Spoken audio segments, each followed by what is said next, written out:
Hello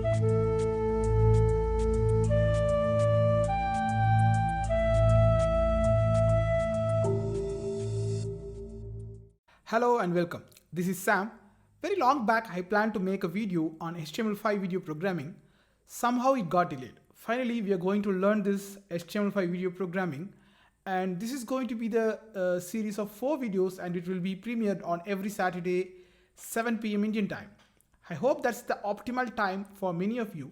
Anyways, if you have any suggestions, please let me know in the comment section below. Okay, first things first. Let's fire our code editor. I'm using Sublime 3. Recently, I have made a video series on Sublime mastering. If you are interested, you can watch those videos too. Let's create a new HTML5 video programming. Okay, and HTML5 snippet. Let's add a video tag and width as 320 pixel, height as 240 pixel.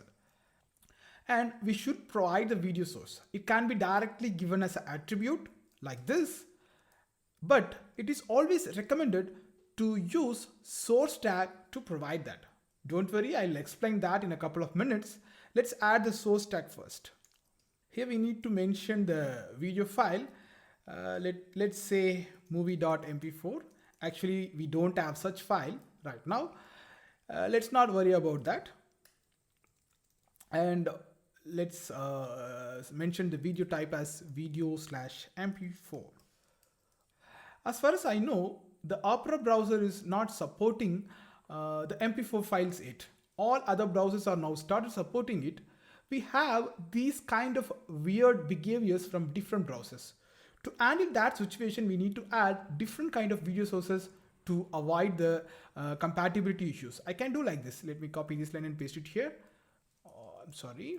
And here I'm going to change the file extension as web.yum. And most importantly, we need to mention the extension too, which means type. And I'm going to provide OGG. Actually, we are increasing the possibility of playing our video in almost all kind of browsers. In this video series, I'm going to use this mp4 alone. So I just want to remove this web.yum and OGG. Okay, so I can just stick with mp4 alone. It's completely fine for learning purpose. When you work in real-time projects, you should be aware of all the browsers and you should support each one of them. It's always good to know the browser support for all your HTML, CSS and JavaScript functionalities. There is no need to remember everything and confuse yourself. Just navigate to caniuse.com and check the browser support for the HTML tag or any CSS properties or any JavaScript API. I can leave the website link in the video description below. Let me show you one last thing before we test our video player.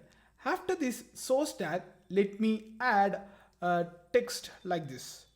Your browser does not support video tag. This is called fallback. What if the browser is not supporting the video tag? On that case, user will see the blank screen instead of our video. So it's our duty to tell the user, hey you are using a very old browser, so get it updated.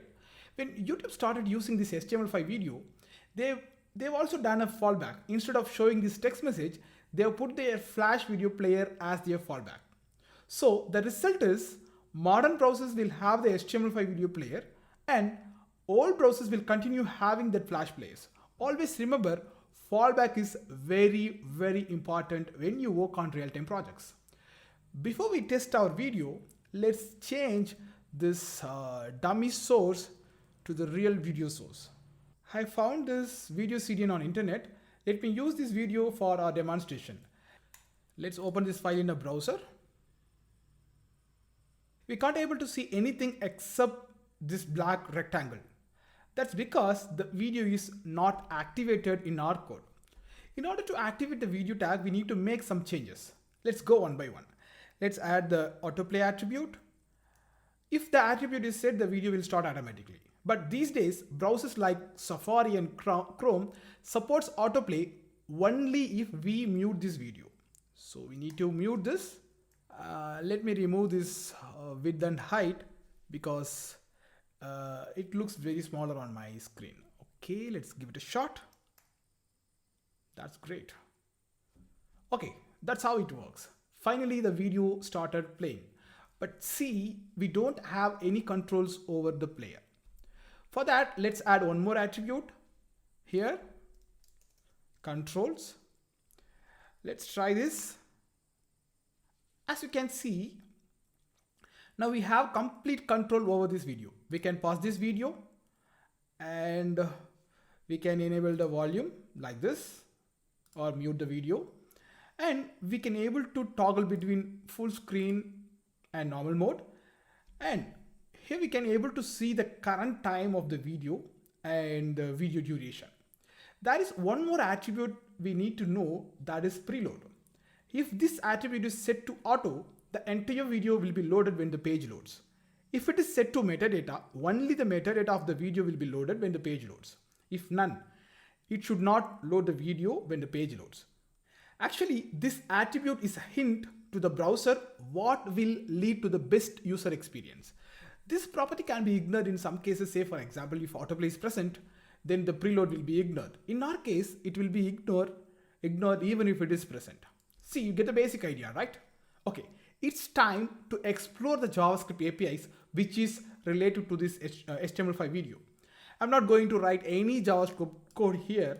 I'm going to use the developer tools in Chrome browser. In Mac, Command Option J will do the job. In Linux and Windows, you can hit Control Shift J, I guess. You can verify it, Control Shift J. Okay, let's control this video through the JavaScript APIs. First, we need to get the element reference. We didn't set any ID to this video tag, but this is the only video in our page, so we can get it like this. Query selector and video, and let's assign this result to the variable video. Okay, now let's try to control the video.play. Okay, it is playing right now, and let's try to change the playback rate. Okay, that's very important. Playback rate equal to 5.0.